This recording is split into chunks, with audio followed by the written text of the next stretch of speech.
Madame, Monsieur, bonjour et bienvenue à cette édition. Les titres: culte d'action de grâce à la mission internationale Buisson Ardent de Port-Bouët à Gonzagueville. Drame à Adiaké, la ministre Mariatou Koné apporte la compassion et le réconfort du gouvernement aux familles endeuillées et aux blessés. En sport, taekwondo, Grand Slam de Chine, Ruth Bagby, Raph l'or. Bienvenue à tous. La mission internationale Buisson Ardent de Port-Bouët, Gonzagueville, dans le district d'Abidjan, a organisé le dimanche 7 janvier 2018 son culte d'action de grâce pour rendre gloire à Dieu. Compte rendu, Freddy Soundé. Les fidèles de la mission internationale Buisson Ardent Port-Bouët Gonzagueville à Abidjan ont célébré le premier culte de l'année 2018. Les fidèles ont répondu massivement à l'appel du révérend Begré Steven ce dimanche 16 janvier 2018. Ainsi, les fidèles ont exprimé leur reconnaissance à Dieu pour la protection et soutien qu'il leur a apporté en 2017. Ainsi, le thème de ce culte d'action de grâce est comment réussir son année, tiré de Isaïe 61 verset 1. L'homme de Dieu a exhorté et a fait des déclarations, des proclamations sur ses fidèles afin que cette année 2018 soit une année du plus grand témoignage.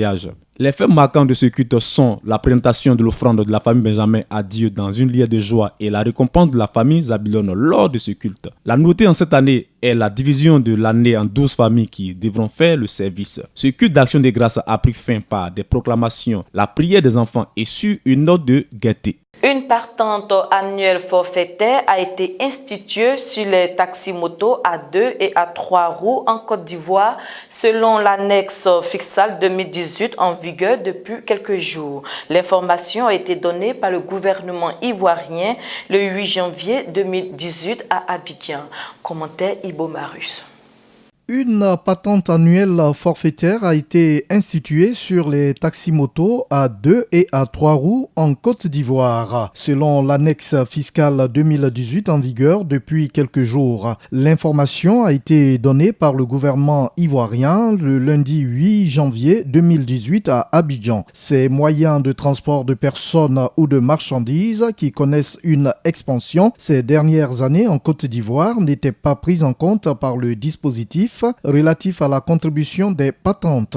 Pour l'État ivoirien, il s'agit de corriger une inégalité car les véhicules de transport à 4 roues s'acquittent d'une contribution annuelle de 120 480 francs CFA alors que les engins à 2 ou 3 roues ne sont pas soumis à la patente et livrent une concurrence dans le secteur des transports. Cette contribution forfaitaire annuelle de la patente est à la charge des exploitants de mototaxis ou encore taxi-moto utilisés pour le transport de personnes ou de marchandises, ajoute le test. Les recettes attendues de cette mesure fiscale sont évaluées à 53 millions de francs CFA.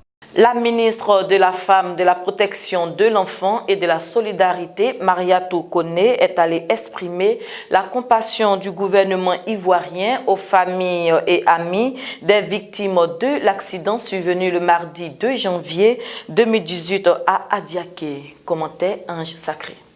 Les parents des victimes ont reçu des mains du gouvernement ivoirien un appui financier pour l'organisation des obsèques. La ministre a été mandatée par le gouvernement ivoirien pour présenter leur soutien et condoléances aux familles éplorées. On enregistre malheureusement parmi les 14 victimes 6 enfants. Elle a salué la chaîne de solidarité qui s'est établie dès les premières heures du drame et qui a permis un bilan moins lourd. Les familles des victimes ont traduit leur gratitude en remerciant le président ivoirien à travers la ministre Mariatou Koné. Le député maire de la commune d'Adiaké, M. Iensié Yacouba, a salué l'action de solidarité du gouvernement et a exprimé toute sa reconnaissance au président de la République, au premier ministre ainsi qu'à l'assemblée des membres du gouvernement. Les blessés hospitalisés à l'hôpital général d'Adiaké bénéficient d'une prise en charge médico-psychologique financé entièrement par l'État de Côte d'Ivoire. En Égypte, l'ancien premier ministre égyptien Ahmed Shafik a déclaré dimanche 7 janvier 2018 qu'il ne serait finalement pas candidat à l'élection présidentielle prévue en 2018 dans son pays. Martial Kwasi.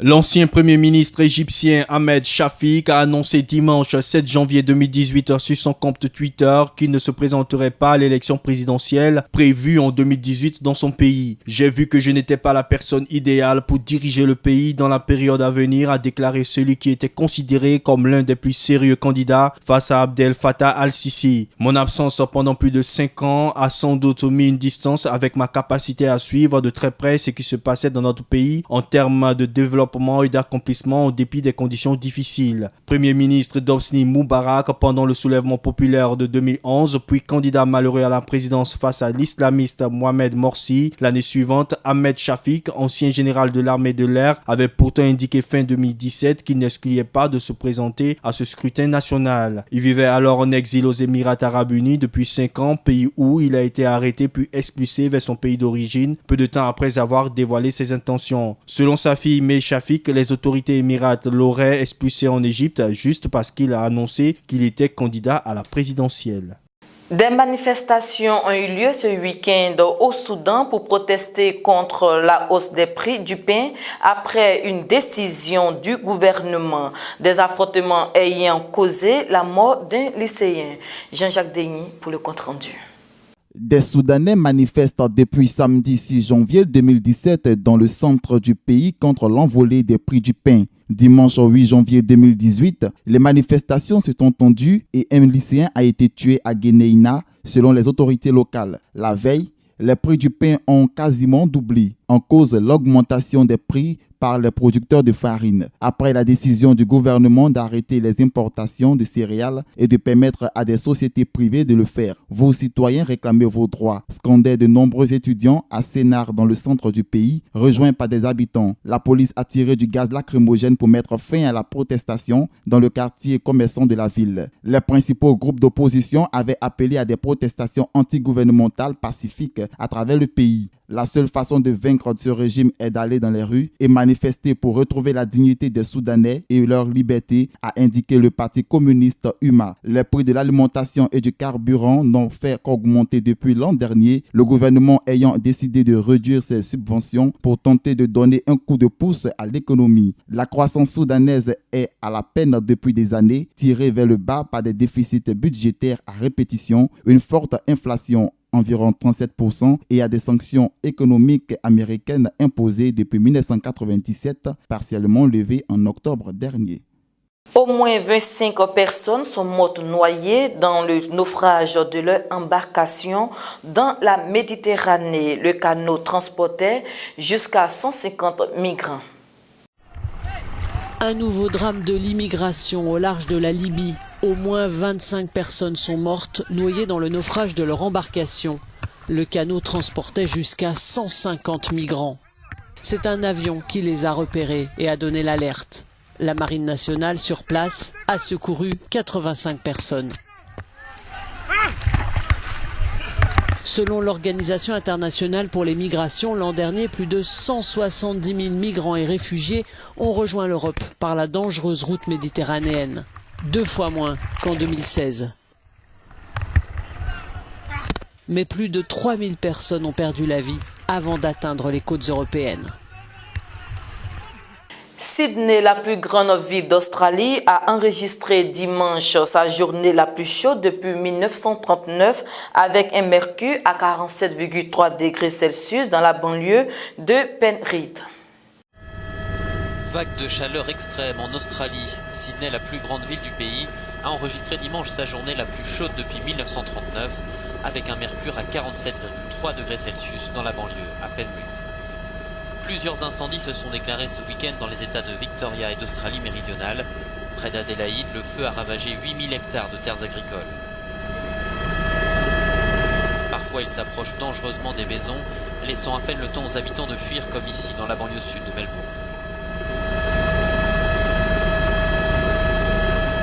Malgré l'interdiction des autorités de faire du feu pour éviter les incendies de forêt qui sont fréquents au cours de l'été, les très fortes chaleurs et des vents puissants ont entraîné au moins 50 départs de feu dans l'état de Victoria. L'été dernier, plus de 200 records météorologiques avaient été recensés à travers le pays, entre épisodes de chaleur intense, feux de forêt et inondations. Terminons à présent en sport. La taekwondoïne ivoirienne Marie-Christelle Ruth Gbagbi a honoré le continent africain en devenant la première africaine à remporter l'or au Grand Slam de Chine. Ange Série.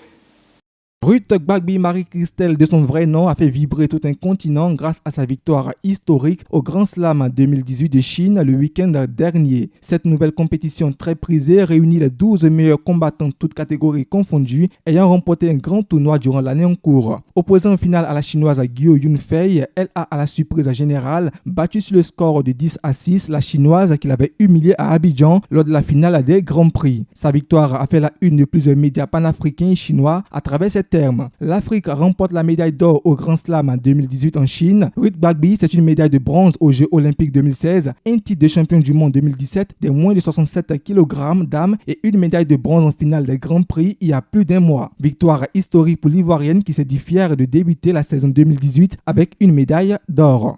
Le premier vice-président de la Fédération ivoirienne de football, Sori Diabaté, a profité de sa conférence de presse qu'il a animée le jeudi 4 janvier 2018 pour confirmer le retour en sélection de Yaya Touré, un retour qui suscite de vives discussions.